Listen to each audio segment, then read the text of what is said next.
Et oui, on est en train de chercher des victimes, des coupables, pardon, pour ce match non remporté maintenant. On est un peu exigeant en fin de saison. Balotelli, En même temps, Thauvin. on a passé 3 mois à pas jouer, donc à un moment donné, il il est faut temps de gagner gagner des matchs. Balotelli, Thauvin, est-ce qu'on peut les condamner, messieurs? Est-ce qu'on peut condamner Balotelli, Thauvin pour leur prestation de hier soir contre Rennes? Ou est-ce que vous trouvez que c'est un peu dur quand même de taper sur Thauvin, qui est le seul joueur qui porte l'OM depuis le début de saison avec des buts et des passes décisives, sur Balotelli qui a 3 buts en 4 bouts de match, enfin voilà, 5 maintenant, 5 bouts de match. Est-ce que vous trouvez que c'est sévère, ou vous êtes dans ceux qui disent non, ils doivent faire plus dans ce type de match? Tiens, Stéphane. Ah oui, pour moi, c'est sûr, ils doivent faire plus. Thauvin, hier, il a rien fait. Il n'a pas fait un débordement, il n'a pas réussi à passer même son adversaire. Souvent, il s'est retrouvé à 3 contre 1, à vouloir s'entêter, à vouloir dribbler, tout ça.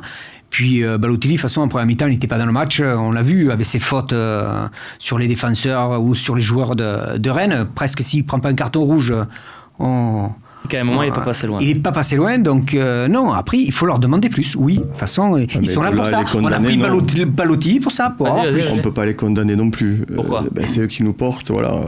Ils ont quand même droit à avoir des matchs en deçà, quand même. Tu as un match par semaine, mec. Un match par semaine. Je sais. C'est-à-dire, t'as pas la Coupe d'Europe, t'as rien du tout, t'as un match par semaine. S'ils sont pas au top, un match par semaine. Non, mais il faut dire un truc aussi. Et ça, les équipes en face, c'est des chiens. Parce que ils savent que Balotelli, dès que le Pochichi passe là, il devient fou. Alors, il te le nargue, il te lui casse les couilles, et l'autre, il pète un câble, mais c'est normal. Et on va rencontrer ça tous les matchs. Ils vont essayer de faire péter un câble à Balotelli. Alors, moi, je propose qu'on lui file préparateur moral, lui disant, on va te casser. Denis est là. Troche. Voilà, non, mais un vrai, parce que Balotelli, c'est pas un qu'il faut, c'est 3. Mais Balotelli, il va être provoqué tous les matchs, malheureusement.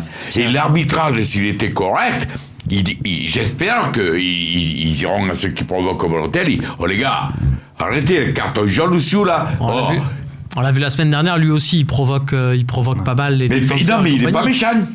Oui, Non, il est gentil, Balotelli. Non, mais il provoque, mais c'est pas des machins comme il a subi hier qu'il a pété un câble. Mais il subit ça depuis qu'il est né. Oui, il subit ça depuis qu'il est né. C'est pas propre à l'Olympique de Marseille. Moi, D'accord avec toi, mais il faut se rendre compte que quand Balotelli, il pète hier, il était provoqué et tout, il pète un câble. Après, il est plus là à jouer parce que le Pachichi passe là. Qu'est-ce que tu veux dire, Romain? Moi, ce que je comprends pas, c'est que, mais je lui accorde le bénéfice du doute aussi, mais quand c'est Balotelli, on voit le match, on voit qu'il est pas dedans, et on se dit pas de chance, Balotelli, il est pas dans un bon jour, zut, tant pis, ça sera mieux la prochaine fois.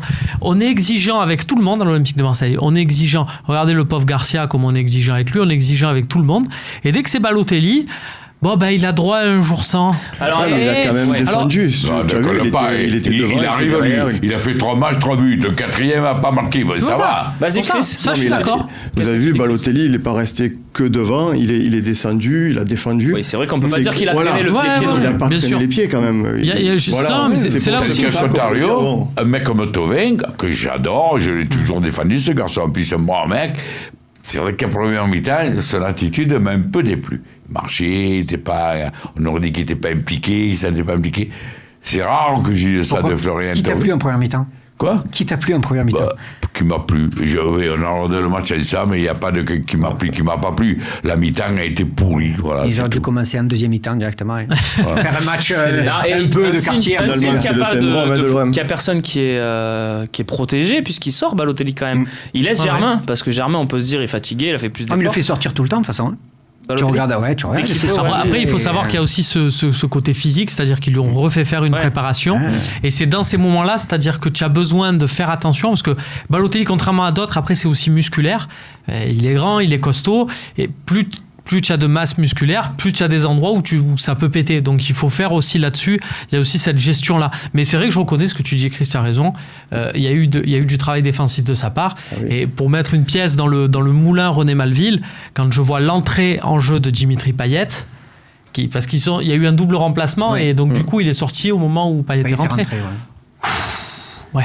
C'était dur. Ouais, mais il a fallu qu'il mette du temps à se chauffer quand même, Payet. La fameuse. Comme Gustavo. Fosséen 91 qui nous dit. On va pas comparer Gustavo et Payet. Je te charme. Gustavo, il a dit Payet d'un chèque orteil. D'accord. Je supporte pas. C'est pas objectif. N'en parlons pas, je suis pas objectif. Excusez-moi. Fosséen 91 qui nous dit, et c'est une bonne précision aussi, il a peut-être aussi sorti pour un deuxième carton jaune. C'est possible. C'est un argument de Rudy Garcia à la fin du match. Et ça, c'est vraiment un truc parce qu'on n'en parle pas. Et tant mieux parce qu'on va pas résumer le match à ça. Mais quand il part au but et que André l'accroche. Normalement, André était déjà averti, donc même si tu me dis c'est jaune-orangé, ça faisait rouge, je suis désolé. C'est pas sifflé, mais c'est pas sifflé parce que Balotelli, tout le match, il a pourri l'arbitre et on a lu un peu sur ses lèvres aussi où il a eu des mots un peu choquants. Hein choquant. Puisque maintenant tout le monde est choqué. À l'arbitre, c'est quand même un peu plus choquant. Mais c'est surtout plus sanctionnable, attention à la commission aussi. Mais ce que je veux dire, c'est que Balotelli, il fait pas ce travail-là en amont, c'est Germain qui part. L'arbitre il siffle. Tu sais pourquoi il siffle pas, je pense, en tant qu'ancien arbitre. Non, mais je te donne mon avis. Il siffle pas parce qu'il est pas sûr. Et qu'il sait que s'il siffle, c'est carton rouge, ça change son match, l'arbitre. Oui, mais t'as la VAR. Et la VAR, c'est pour les cartons rouges. C'est jaune, ça. Tu vois ce que je veux dire? Non, mais là, c'est non, mais c'est les défenseurs. Ouais, je vois ce que tu veux dire. Tu as sorti le rouge de suite, à ma vie. Oui, mais parce qu'à ma vie, c'est vraiment. C'est moins de risque. Ouais, d'accord. À ma vie, pour jouer numéro 14 avec l'équipe de France. de la VAR, non. Bon, voilà, messieurs. Thauvin, on va parler de Balotelli. Thauvin. Moi, j'ai pas vu le massacrer. Non, mais c'est pas la première fois. Mais j'ai pas vu le massacrer. René, c'est pas la première fois, Thauvin. Il a mis un but en 2019, quand même, Thauvin. C'est pas la première fois depuis le début de l'année, depuis janvier, qu'il est en dedans, quand même, Thauvin. Est-ce qu'on n'épargne pas un petit peu sur ses prestations? Parce que c'est Thauvin, parce que c'est un joueur on est d'accord, qui est la star de l'équipe. Est-ce qu'il n'y a pas des moments où on peut se dire, Thauvin sort à la 55e, tu n'es pas dans le coup non plus? Après, dans ce schéma-là, Thauvin, on lui demande aussi de plus défendre. Il en est à 16 buts, toutes compétitions confondues. Oui, mais un en 2019. Ça fait un moment qu'il n'a pas marqué. Un en 2019. Je trouve qu'il a ce truc-là aussi, c'est qu'un 4-4-2 comme ça, Thauvin, on lui demande forcément de plus défendre. Il est milieu droit, pas ailier. Donc il y a aussi ce travail-là qui lui pèse un peu. Il part, il est peut-être plus habitué, il le faisait il y a 2 ans. Là, pendant des mois, on l'a fait jouer limite attaquant en disant marque des buts, ne fais plus rien, on a besoin de toi. C'est pour ça qu'il en a mis 15 sur la première partie de saison. En pointe qui faisait ses courses. Voilà. Donc, effectivement, là, Germain, il fait plus du tout ces courses-là. Il joue pour Balotelli. Donc, l'animation est différente. Ça pèse aussi pour le rendement de Thauvin. On peut pas demander. Quand même. C'est bien possible, que du coup, de défendre plus que habituellement, ça lui pompe de l'énergie pour après être plus performant en attaque. On répond à Pierre sur Twitter pour finir cette partie. Oui, parce que c'est lié. On peut la lire sa question. Donc c'est depuis l'arrivée de Balotelli, Thauvin n'aligne plus des perfs de haute volée. Coïncidence. Bon, je suis pas tellement d'accord. Contre Amiens, c'était pas mal. Alors, voilà. Mais dans ce 4-4-2, Thauvin, on répète, il est milieu droit, pas ailier. Ouais. Et il faut encore, comme c'était 2 joueurs offensifs du moment, qu'ils apprennent aussi à se trouver parce qu'on les voit pas forcément ultra liés pour l'instant. Messieurs, tiens les stats pour finir cette partie et de l'un et de l'autre. Balotelli, 28 ballons touchés. Voilà, on est dans des stats plutôt habituelles sur le nombre de ballons touchés pour Balotelli.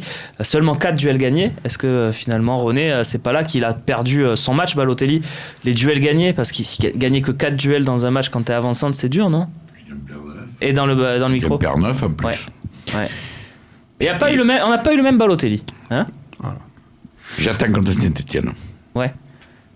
Tiens, un coup de fil. Après, je me suis fait une réflexion sur Balotelli. C'est que je me suis dit, j'attends contre Saint-Etienne. Quand je le voyais un peu ronchon, tout ça, je me suis dit, c'est pas Garcia qui va pouvoir, tu vois, d'une main de fer, parce qu'il va être là toujours à le cajoler, à le complimenter, qui va pouvoir, tu vois, le mettre un peu dans les clous. Mais en même temps, après, j'ai réfléchi, je me suis dit, en même temps, dans toute sa vie, il y a très exactement 0 coach qui est arrivé il y en a même qui se sont battus avec lui et ils n'ont pas réussi. Donc te dire, ça sert à rien. Et Thauvin, donc les statistiques de Flotov, avec 8 duels gagnés, c'est un peu mieux que Balotelli, mais c'est surtout les 20 ballons perdus. Voilà. Passe réussie 56%. Voilà, on est dans. Il partait tout le temps en dribble sur 3 défenseurs. Tu peux pas vraiment. Ce que dit Stéphane, il y a quand même beaucoup de déchets dans ce niveau-là. Mais il a le mérite, de tenter.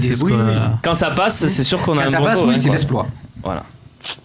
On en reste là. Ouais. C'est le 4-4-2, je pense, Thauvin qui. Ouais, tu crois? C'est depuis le 4-4-2 qu'il est plus là. Ouais.